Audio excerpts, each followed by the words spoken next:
Olá a todos e a todas que hoje se reúnem para realizar um debate essencial relacionado aos eixos do ciclo conferencial de 2021, cujo tema central é assistência social, direito do povo, dever do Estado, com financiamento público para enfrentar as desigualdades e garantir proteção social.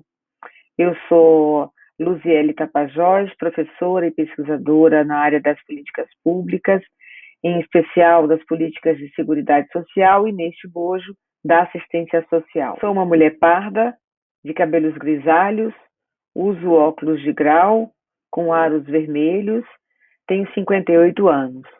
Nesta ocasião, uso uma blusa de lã preta com um lenço com detalhes brancos e pretos. Atrás de mim, um armário branco com livros e caixas. Hoje nós temos a tarefa de efetivamente tratar de algumas referências para que vocês realizem um debate relacionadas a 3 eixos especificamente. O eixo 3, que trata do controle social, o eixo 4, que traz o tema da gestão, das seguranças socioassistenciais, dos serviços e dos benefícios, e o eixo 5, que é o eixo mais inédito, digamos assim, deste ciclo de conferências, que é justamente a atuação do SUAS em situações de calamidade pública e emergências. Então, neste momento, a gente passa a trazer, a colocar aqui para vocês, eixo a eixo, apenas algumas ideias para favorecer o debate de vocês. Vamos lá? O eixo 3, ele vai trazer um tema que é um tema bastante recorrente e que faz parte da vida do sistema, que é justamente o controle social. O tema do eixo 3 é, portanto, controle social, o lugar da sociedade civil no SUAS e a importância da participação dos usuários. Esta é a ocasião de repensar o direito à participação social na sua importância, justamente porque este direito, é este tipo de participação que assegura ao SUAS o caráter democrático, ou seja, não existe SUAS sem controle social. Essa é a oportunidade também de compreender o significado dos espaços do controle social. E aí a gente não está falando só de um conselho municipal, mas dos fóruns, desta pré-conferência e de outras formas que nós encontramos, que nós podemos desenvolver em torno dessa ideia e dessa ação do controle social. Então, são espaços privilegiados para a voz das genuínas demandas da sociedade brasileira e para o empoderamento dos cidadãos. Na verdade, o eixo 3, ele tem uma ementa muito específica, né? E se nós pudéssemos fazer uma afirmação de saída para a compreensão do eixo 3, nós poderíamos realmente dizer e afirmar participação social e o lugar da sociedade civil na gestão democrática e no controle social. Lembrem que não existe gestão democrática sem controle social. Quando a gente fala gestão democrática, a gente está incluindo, não é, esses entes que conformam o controle social. A ementa do eixo 3, portanto, vai na direção destes assuntos, né? destes importantes temas, né? Por exemplo, o direito à participação social e o lugar da sociedade civil nesta gestão democrática, a efetivação do direito à participação social, e aqui eu faço um destaque muito específico e muito importante. O direito a esta participação social, não de uma maneira desvinculada da prática cotidiana dos equipamentos e serviços socioassistenciais no território. A ementa, ela traz componentes, não é? Que serão debatidos durante todo o debate, toda a nossa discussão sobre esse eixo. E esse é um item, este é um componente muito importante quando a gente fala em controle social, né? Direito à participação social na prática cotidiana dos equipamentos e serviços socioassistenciais no território, né? Um outro componente da ementa é justamente a qualificação, a capacitação e a educação permanente de conselheiros e trabalhadores como recursos para assegurar, eu diria, uma participação social significativa, um controle social efetivo e a garantia dos direitos socioassistenciais. Neste sentido, a gente já tira de saída aquela preocupação, não, então para ser conselheiro ou para estar em, em lugares, em estratégias de controle social, eu preciso ser doutor, eu preciso ter nível superior, nada disso. Quando a gente fala em qualificação, capacitação e educação permanente de conselheiros, nós estamos falando de todos os conselheiros, dos usuários, dos representantes de trabalhadores, dos representantes das entidades, dos representantes da gestão governamental, porque é muito importante que a gente saiba o que está fazendo ali. É muito importante, como nós sempre falamos ao começar essas conferências, é muito importante compreender a assistência social para defendê-la. E nós precisamos nos qualificar, nos capacitar e ter um projeto de educação permanente para agir, né, em conformidade com aquilo que é esperado do controle social. Um outro componente desta ementa é justamente o papel, o financiamento e a relação com os SUAS das entidades de assessoramento, defesa e garantia de direitos. Esta é uma discussão defasada que nós precisamos rearticular, porque estas entidades, elas têm como objetivo primordial a defesa do sistema, não é? A garantir, assessorar, defender e garantir direitos. Então, elas são muito importantes, né, nesta equação de garantia do direito social. Então, é absolutamente bem-vinda, né, esse item para que a gente possa pensar nas nossas entidades que defendem o SUAS, né, que defendem a assistência social. E mais um componente da ementa que me parece importante destacar é justamente a gestão do trabalho, a relação dos trabalhadores com usuários e seus impactos na garantia dos direitos.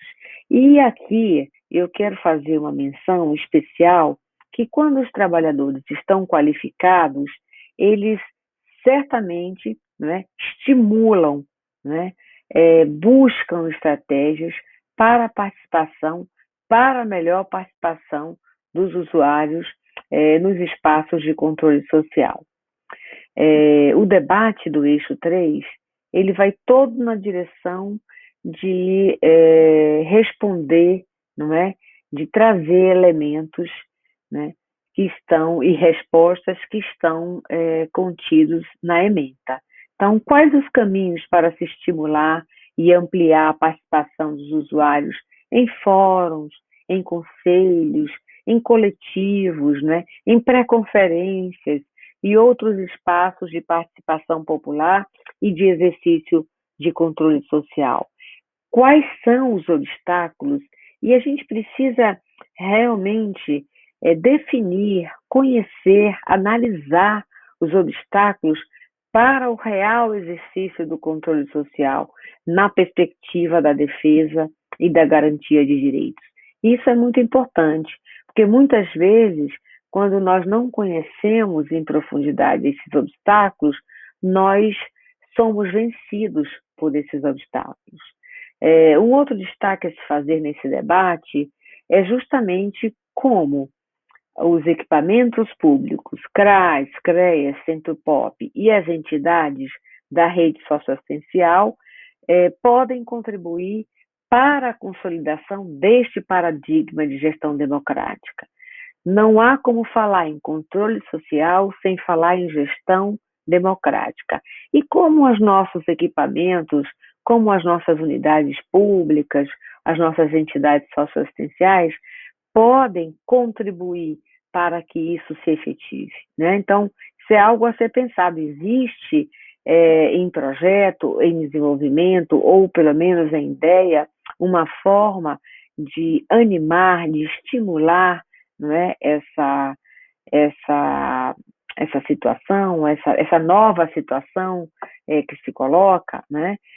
Que estratégias podem ser ofertadas para garantir a participação qualificada dos usuários nos conselhos? Esse é uma questão norteadora que é muito vinculada a um desafio que a gente vai já conversar sobre ele, que é justamente essa participação dos usuários, que não pode ser apenas de corpo presente, né? O usuário, a entidade, e sem ter, né, uma interlocução, sem ter efetivamente uma conversa, não é? Com os demais, no caso do conselho, os demais conselheiros, não é? Numa perspectiva de estar ali por estar. Nós não podemos nunca, não é, pensar em um controle social onde os representantes estão por estar, né? Não fazem a diferença que precisam fazer para que o controle social se efetive, né? Então, na linha dessa participação, é importante lembrar sobre a sensibilização e a estimulação da participação dos usuários nas esferas, nos espaços de controle social. Porque hoje nós vivemos, né, não somente hoje, numa situação de pandemia, mas nós já experimentamos desde há muito tempo uma dificuldade dos usuários estarem estimulados a participar do controle social.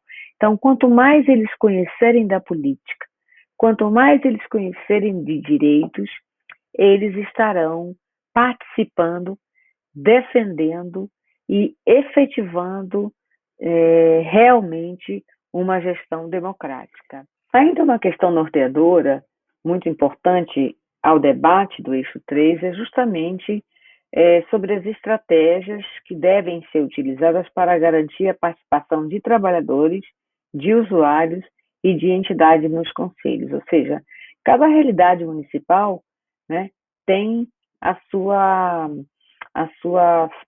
forma, né, o seu método, né, a sua condição de pensar estratégias diferenciadas para que essa participação efetivamente se dê, para que ela efetivamente aconteça. E as, as, o rol de desafios, não é, relacionados ao eixo 3, eles têm muita coerência, né, com as questões norteadoras que são colocadas e com a ementa, né, desse eixo 3. Justamente, o primeiro desafio é fomentar o papel dos conselhos de assistência como instâncias de controle social do programa Bolsa Família e do cadastro único, potencializando o exercício do controle social para este fim. E isso é muito importante, neste tempo e em qualquer outro, né? É um fato que é necessário que essas instâncias, que o Conselho Municipal funcione como essas instâncias de controle social do Bolsa Família.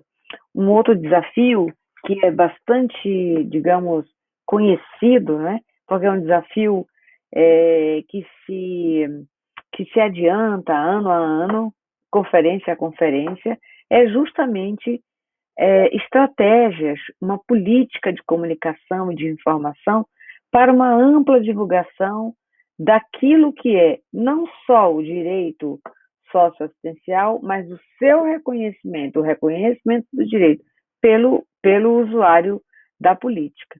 Por incrível que pode parecer, muitos usuários da assistência social, né, que podem acessar serviços e benefícios, não têm conhecimento deste direito. Um terceiro desafio, que também me parece muito importante, é a articulação do Conselho de Assistência Social com outros conselhos, com a educação, com a saúde, com a defesa de direitos, visando a integração de esforços, a qualificação de atenções e a garantia de direitos. E aqui eu gostaria de tocar num ponto muito importante. Se essa articulação era muito importante antes, quando nós não tínhamos um risco tão claro, não é, ao sistema público de atenções sociais, hoje mais do que nunca é importante. E um dos únicos caminhos que nós temos é justamente a força da integração. Então, é o momento do Conselho Municipal pensar como integrar-se ao Conselho de Educação, ao Conselho de Saúde e ao Conselho de Defesa de Direitos da criança e do adolescente, da pessoa com deficiência e da pessoa idosa. E, finalmente, a ampliação da capacitação dos conselhos municipais de assistência social para o fortalecimento do controle social. Também temos como desafio, sem nenhuma dúvida, a qualificação da equipe técnica dos conselhos municipais. O eixo 4 traz um tema de enorme densidade, que é justamente a gestão e o acesso às seguranças socioassistenciais, a articulação entre serviços, benefícios e transferência de renda como garantia de direitos socioassistenciais e como garantia de proteção social. Este momento é o momento onde a conferência se debruça sobre o cenário das seguranças socioassistenciais no município. Aquelas seguranças socioassistenciais que são traduzidas em um conjunto de direitos, serviços e benefícios, que assim se tornam direitos reclamáveis. Não adianta a gente falar em seguranças socioassistenciais se elas não estiverem reconhecidamente traduzidas em serviços e benefícios, né, vinculados ao direito socioassistencial, e isso é muitíssimo importante. Portanto, se nós pudéssemos fazer uma referência específica, uma afirmação em torno da amplitude deste eixo 4, que é bastante denso, nós poderíamos indicar a importância da gestão para a garantia dos acessos ao direito. E a ementa do eixo 4, portanto, vai trazer as situações relacionadas à gestão, às seguranças sociais, né? A renda, segurança de renda, segurança de acolhida, segurança de auxílio e etc. O acesso a direitos e aquisições dos usuários, e aí eu faço uma pontuação muitíssimo importante de um estudo profundo daquilo que está como direito, como provisão, como aquisição dos usuários na tipificação nacional. Outro componente importante da ementa do eixo 4, né, que vai dar oportunidade de realizar um debate urgente e importante, é justamente a articulação e a integração entre serviços, entre benefícios e transferência de renda para a garantia de direitos. Essa sempre foi uma área, digamos, muito complexa, né, no que se refere à sua realização, porque não é fácil fazer essa integração acontecer, né? Muitas vezes em um território onde a demanda é muito grande e onde existe uma demanda muito reprimida por serviços, né? Então, é o momento que a gente tem de conversar sobre essas possibilidades e de conversar sobre formas, maneiras, não é? Projetos, planejamentos para que isso aconteça. Um outro destaque muito importante na ementa do eixo 4 é o papel estratégico da vigilância socioassistencial, papel estratégico do cadastro único para articulação e integração entre serviços, benefícios e garantia de direitos. Isso porque é, a vigilância socioassistencial é uma área, né, onde se produz conhecimento sobre a política de assistência social. Ora, hoje nós estamos com um dos maiores instrumentos de gestão pública, que é o cadastro único, sob a linha de tiro, né? Sobre observação e sobre transformação, né? A partir de um plano que se imagina, né? Terá consequências nefastas para o acesso de qualquer usuário, né, às políticas públicas. O cadastro único hoje ele está sendo transformado, né, em algo diferenciado que sai da prefeitura, né, que se torna um aplicativo virtual, né, sem o domínio dos técnicos para o conhecimento, inclusive da veracidade das informações e etc. Então, a gente tem que estar muito atento a esta situação no nosso município. E, finalmente, a ementa do eixo 4 traz como componente para o debate a visibilidade dos resultados da política de assistência social e dos seus impactos na vida da população atendida. Vejam, nós somos uma política invisível, no sentido que nós não somos uma política conhecida da população, né? Não somos uma política considerada no bojo das administrações públicas, tendo em vista a sua grandeza, tendo em vista a sua essencialidade. Então, é muito importante que a gente possa discutir, debater como superar esta invisibilidade. É preciso que nós sejamos, né, tenhamos visibilidade, né, dos resultados e não só dos impactos desta política na vida de cada cidadão e cidadã que é usuário e usuária da política de assistência social. O debate do eixo 1, ele guarda, logicamente, coerência com as questões norteadoras e aponta para vários desafios também, né? Que desafio que os entes federados vêm encontrando?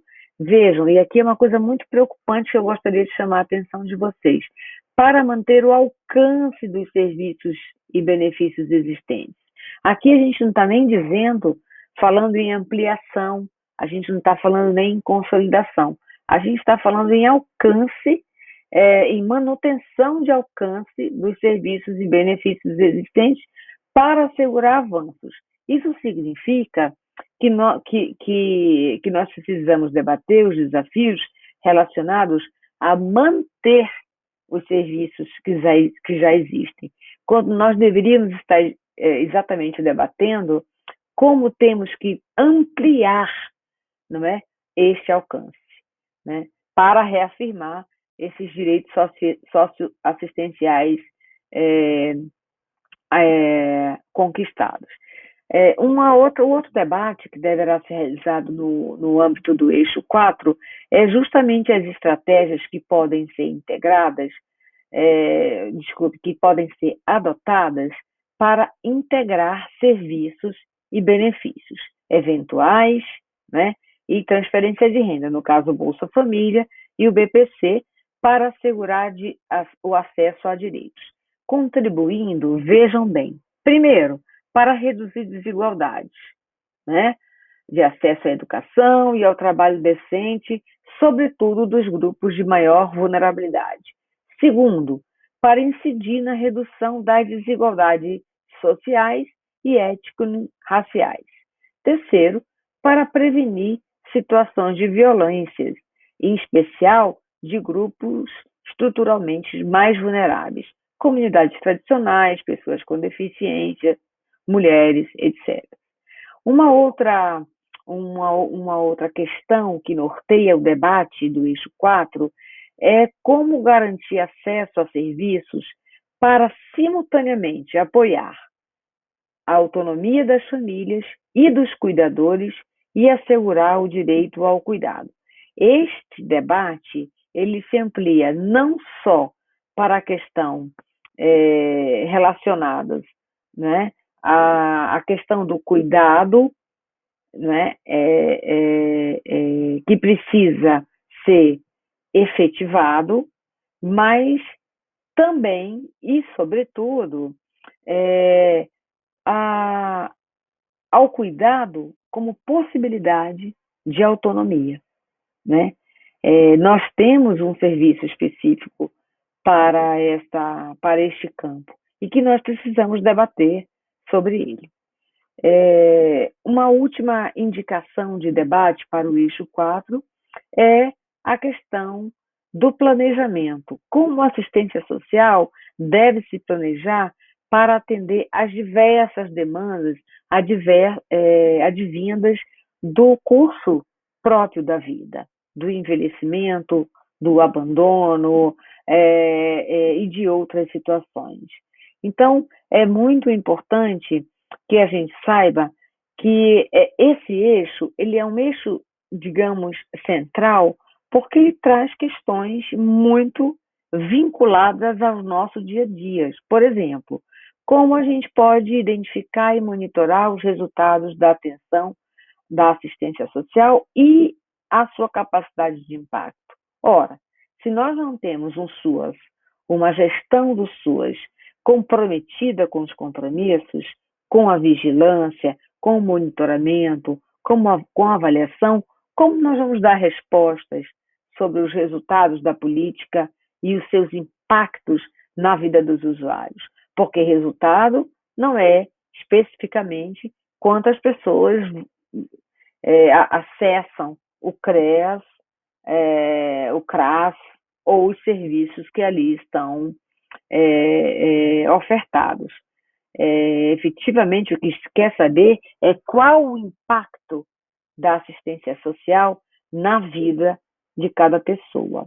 E depois, lógico, outros temas para debate do eixo 4, como o compromisso do acompanhamento das famílias em descumprimento de condicionalidades, sobretudo no momento gravíssimo como este, né? A utilização do cadastro único para fortalecer e qualificar a atenção nos serviços. A gente pode e deve fazer um trabalho muito específico no território das cidades com relação às informações, tendo por base as informações do cadastro único. E dois destaques finais que me parecem essenciais ao debate do eixo 4, que é justamente a valorização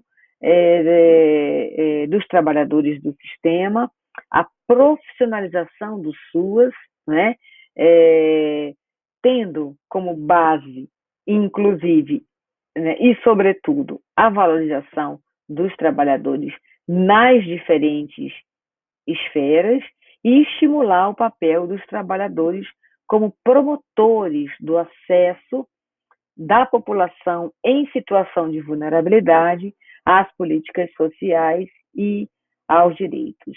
Como que a gente pode garantir isso? Efetivamente, que o SUAS se torne cada vez mais profissional, para que a gente deixe longe, muito longe, aquela versão que não traz assistência social nesse nessa versão profissionalizada, qualificada para atender, não é, as diversas demandas colocadas para o Sistema Único de Assistência Social. E, finalmente, o fortalecimento das instâncias de pactuação do SUAS para superar os entraves e desafios deste cenário atual, de forma a garantir a manutenção do compartilhamento da corresponsabilidades e compromissos com a gestão do sistema. Os desafios do eixo 4, eles são, portanto, ligados, né, à ementa e às questões norteadoras. A implantação da vigilância como estratégia fundamental para o reconhecimento e localização das vulnerabilidades. Evidentemente, aí a gente está dizendo é preciso considerar a vigilância socioassistencial como função e como objetivo da política, instituir parâmetros para a relação do SUAS com o sistema de justiça, visando estabelecimento de fluxos, de protocolos para o referenciamento e para a definição de competências que são diferenciadas, o fortalecimento da intersetorialidade como estratégia de gestão, ou seja, é impossível nós sermos política pública e não nos articularmos com as demais políticas públicas, revisar o protocolo de gestão integrada de serviços, benefícios e transferência de renda, garantir a inclusão dos beneficiários do BPC no cadastro único, fortalecendo assim as estratégias de integração em quem tem acesso a benefícios e acesso a serviços, que são direitos socioassistenciais, lembram disso, que são formatos, né, expressões de segurança socioassistenciais, reordenar a oferta de serviços de acolhimento, e aí a gente traz uma discussão muitíssimo séria relacionada aos orçamentos na área da alta complexidade, a regionalização, né, desta atenção no estado de Santa Catarina e etc. E fortalecer a atuação da política para a redução de desigualdades, para a promoção de acesso, com estratégias, a ampliação do acesso, permanência na escola, integração do mundo do trabalho e acesso ao trabalho decente. Essas são algumas das referências relacionadas ao eixo 4. Com relação ao eixo 5, pode-se afirmar, sem sombra de dúvidas, que é o eixo, digamos assim, mais inédito neste ciclo conferencial, justamente porque o tema é atuação do SUAS em situações de emergência, de calamidade pública e emergências. Essa é uma oportunidade inédita de contextualizar como as situações de emergências, seja que tipo de emergência for, requisitam o esforço cada vez mais estruturado da política de assistência social. O contexto da calamidade pública, este contexto atual da calamidade pública, acelerou, né, como a gente pode constatar muito rapidamente, e estudos já apontam para isto com muita tranquilidade, com muita certeza, a ocorrência de um aumento significativo da vulnerabilidade. E com isso, não é? Com este aumento significativo da vulnerabilidade, ele traz consigo, não é, um novo tipo de usuário do SUAS.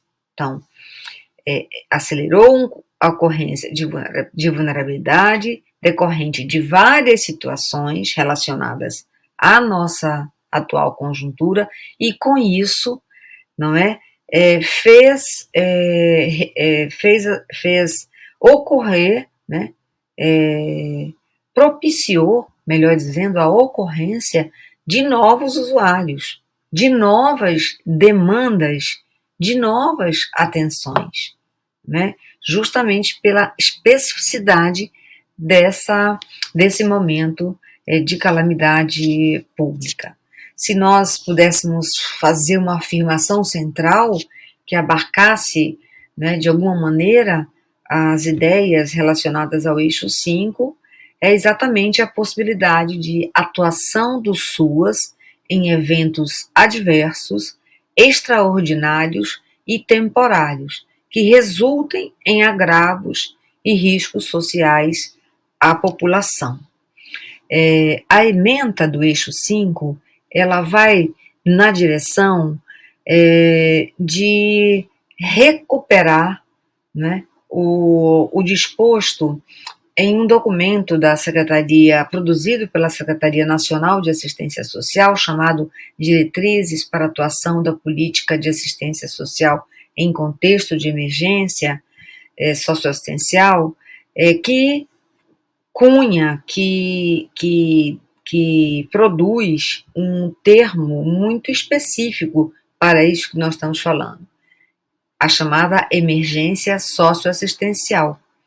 Ou seja, as possibilidades do SUAS, de atuação do SUAS em eventos adversos, como eu disse, extraordinários e temporários, que resultam não só numa questão sanitária, no contexto populacional, mas em agravos e riscos sociais, que advêm mesmo, né, desta situação de agravo sanitário que a gente vivencia.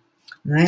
Os eixos estratégicos que essa ementa vai trazer, que são vinculadas a esse documento, é exatamente como, na emergência, nós vamos fazer a gestão legal, administrativa e orçamentária, a vigilância socioassistencial, o trabalho social com as famílias e indivíduos, a questão, o planejamento, né, da concessão de benefícios socioassistenciais e transferência de renda, o acolhimento e a articulação e a intersetorialidade.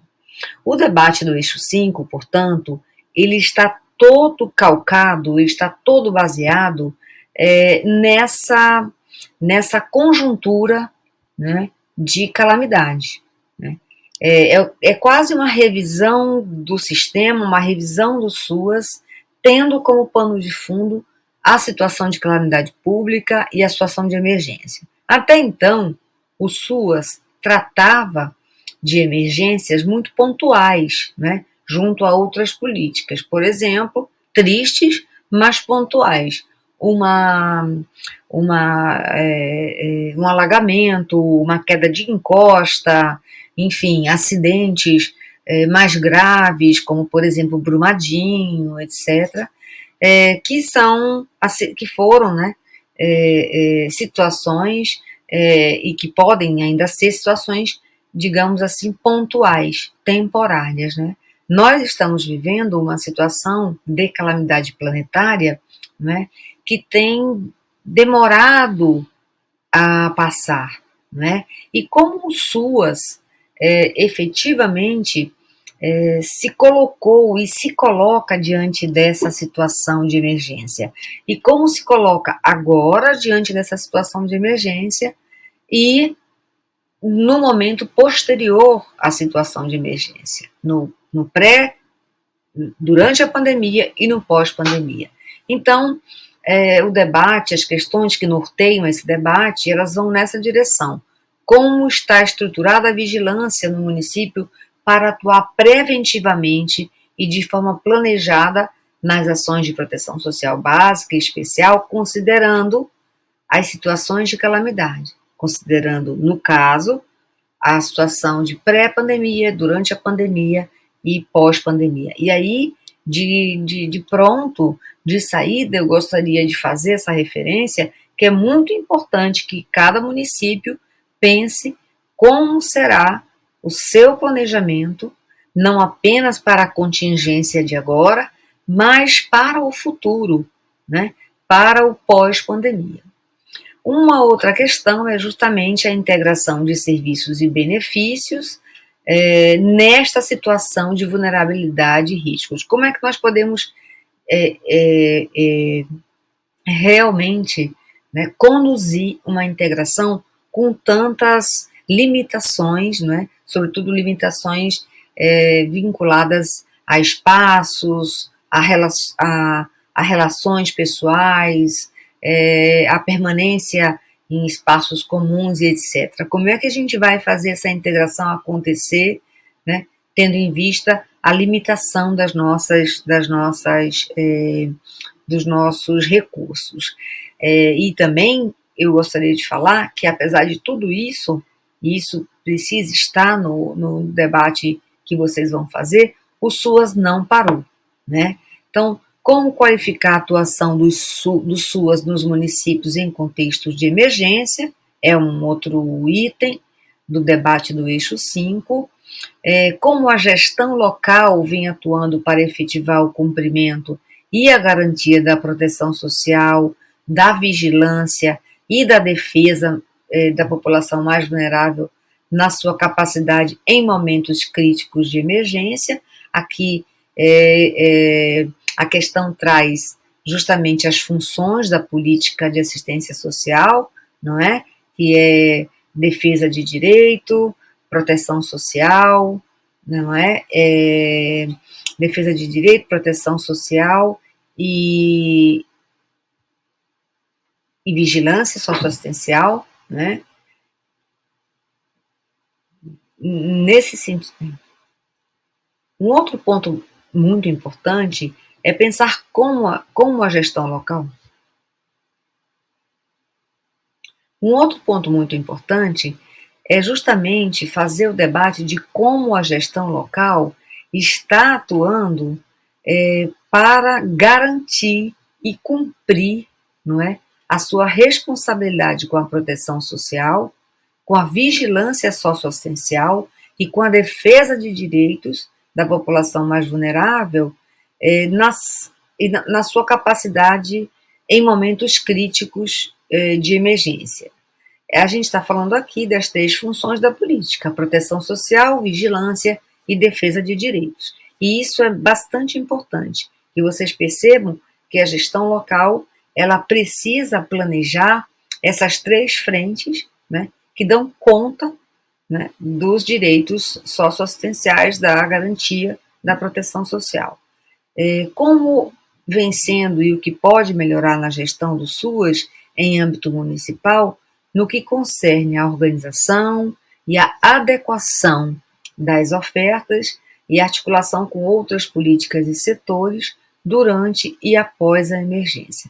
É muito importante que a gente se lembre, que a gente lembre sempre que o SUAS não parou, né? Nós precisamos nos readequar de forma muito rápida, mas não houve uma quebra, né,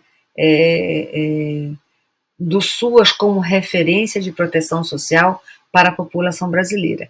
E isso demonstra o quanto essencial é a nossa política. Nós já temos feito alguns debates com relação a isso, não é? O que explica e o que efetivamente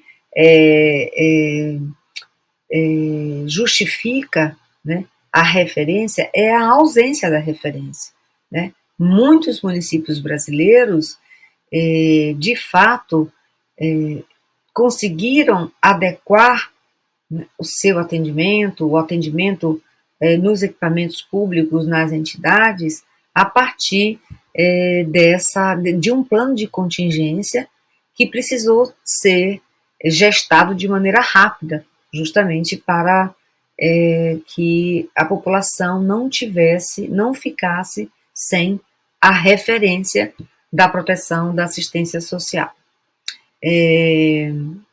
Uma outra questão norteadora que a gente pode trabalhar justamente diz respeito às ações que o SUAS necessita para fazer face ao contexto da pré-emergência, durante a emergência e após a emergência, visando combater as desigualdades sociais e eu iria além, visando garantir proteção social. Porque essa história de dizer que estamos todos no mesmo barco ela não, ela não é, ela é uma visão, ela é uma discriminação negativa quando a gente pensa em equidade, certo? Nós não estamos todos no mesmo barco, nós estamos todos na mesma situação, com muitas situações diferenciadas, não é? Na, na perspectiva de enfrentamento. Tem alguns que não estão sentindo o mar revolto, tem alguns que estão sentindo um lago tranquilo, não é? E apesar de tudo, todos nós estamos passíveis da letalidade desse vírus.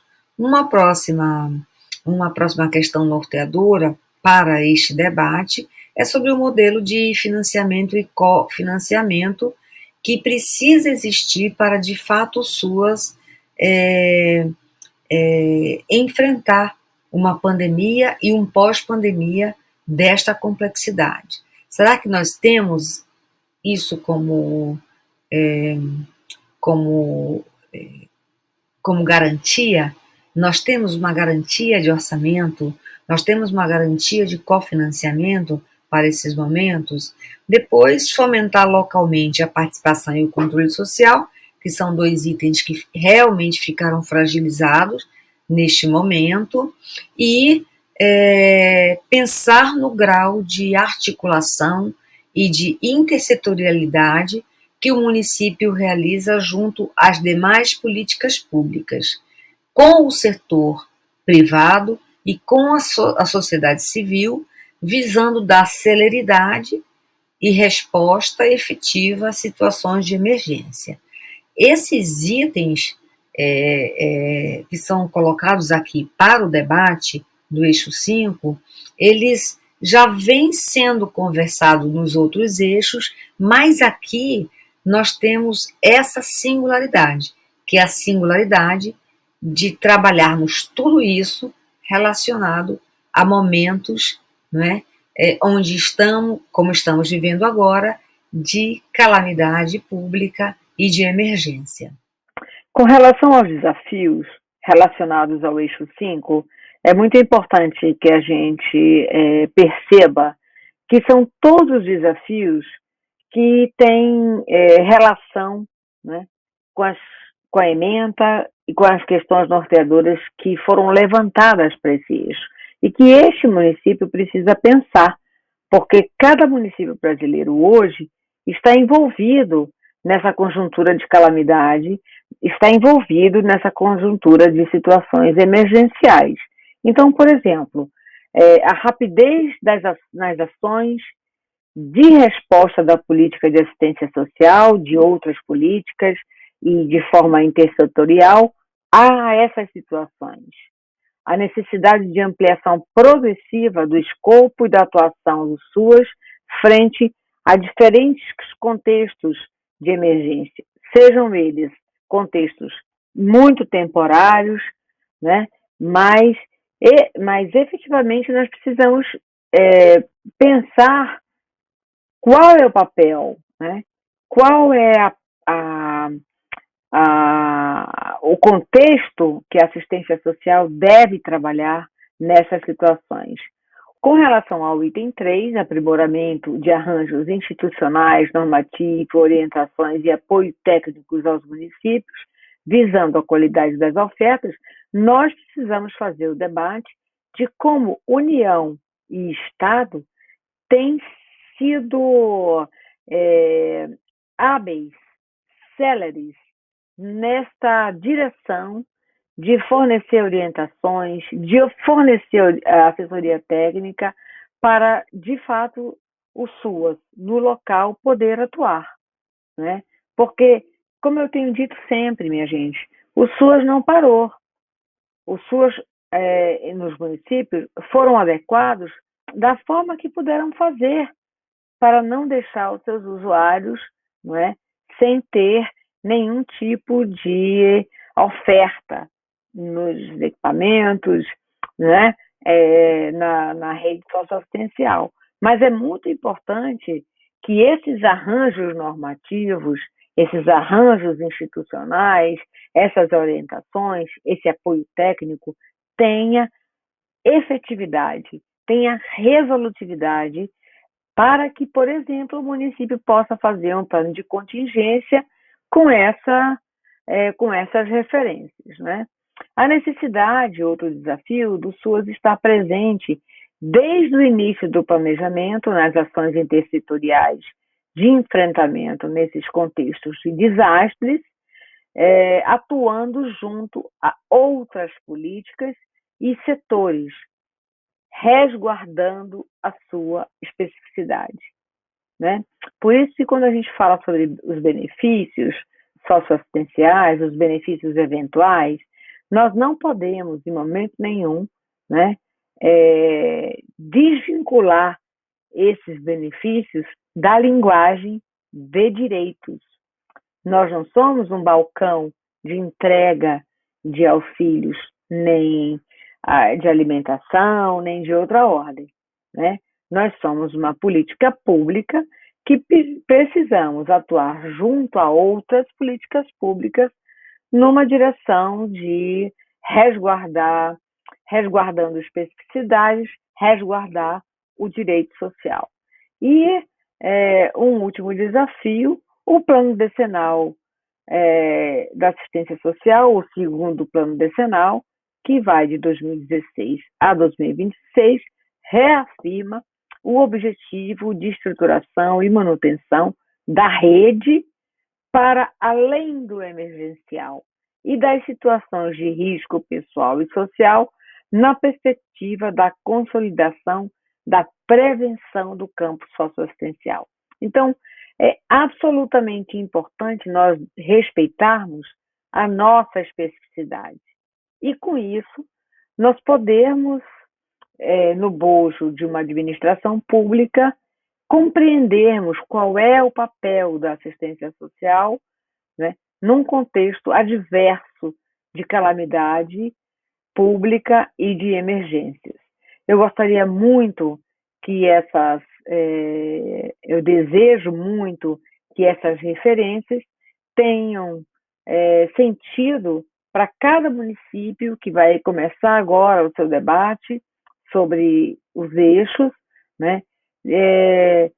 Na direção de poder fazer as melhores propostas, as melhores moções, né? Que seja repúdio, que seja, enfim, reconhecimento, que sejam indicativos para que a gente realmente possa nos reconhecermos nesses eixos.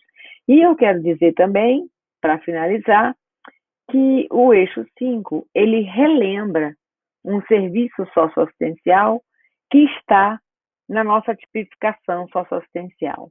Então, é muito importante que nós possamos nos adonar, né? Conhecer profundamente essa tipificação para que nós não deixemos nenhuma provisão, nenhuma aquisição dos usuários fora do contexto da garantia de direitos e da proteção social não contributiva. Bom debate. Muito sucesso em todas as conferências municipais dessa grande região que é a Amurel.